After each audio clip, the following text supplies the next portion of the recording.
किसी के की मन में ये संशय हो कि चुनाव के परिणामों के बाद नीतीश बाबू को फिर से भाजपा एनडीए में लेगी, तो मैं बिहार की जनता को स्पष्ट कह देना चाहता हूं और लल्लन बाबू को भी स्पष्ट कहना चाहता हूं, आप लोगों के लिए भाजपा के दरवाजे हमेशा के लिए बंद हो चुके हैं। हर जाना कबूल है, उनके साथ जाना हमको कभी कबूल नहीं है, यह अच्छी तरह जान लीजिए। इनके आधे एमपी भाजपा के दरवाजे खटखटा रहे हैं और मैं पर एक बात स्पष्ट कर देता हूं, किसी के की मन में ये संशय हो कि चुनाव के परिणामों के बाद नीतीश बाबू को फिर से भाजपा एनडीए में लेगी,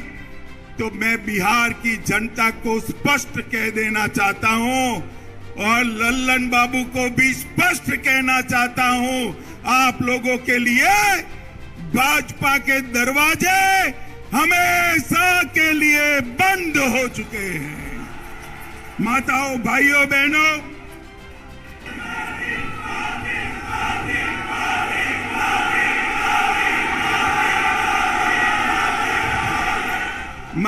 भाइयों बहनों, आपके नारे बता रहे हैं, जनता भी चाहती है कि अब नीतीश बाबू को वापिस न लिया जाए। यही चाहते हैं ना आप? यही चाहते हैं ना? ऐसा ही होगा, आप चिंता मत करिए। ये जातिवाद का जहर घोलने वाले नीतीश बाबू और जंगल राज के प्रणेता लालू प्रसाद अब इन दोनों के साथ भारतीय जनता पार्टी कभी राजनीतिक सफर नहीं तय कर सकती, मैं बिहार की जनता को कहकर जाना चाहता हूं। हम लोग तो सवाल ही नहीं पैदा होता है, मर जाना कबूल है, उनके साथ जाना हमको कभी कबूल नहीं है, यह अच्छी तरह जान लीजिए, समझ लीजिए। सब बोगस बात है, काहे के लिए बोल रहा है? इतना हिम्मत करके फिर मेहनत करके लाला करके हमको किया, क्या क्या कर दिया था? ये बिना मतलब का इनके पिताजी पर सब पर केस फेस करके क्या कर दिया था?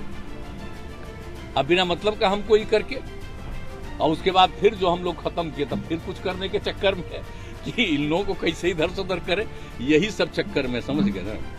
इन लोगों को नुकसान है बिना मतलब का, हम कोई चीज के ये नहीं है। आजकल ऐसा चला देता है ना कि हम क्लेमेंट है कोई चीज, हम पूछोगे क्लेमेंट नहीं, हम क्या के लिए रहेंगे? हम तो विपक्षी दलों की एकता चाहते हैं, लेकिन हमको व्यक्तिगत कुछ नहीं चाहिए, मेरा निजी कोई स्वार्थ नहीं, हमको कुछ नहीं बनना है। और हम लोग तो सबके लिए काम करते हैं, कर रहे हैं, इतने दिन से कर रहे हैं, 17 साल से करने का मौका था, अभी कर रहे हैं। अब केंद्र में भी थे तक किया जो कुछ भी था, लेकिन इन लोगों का क्या है? ये लोग सब भूल रहे हैं।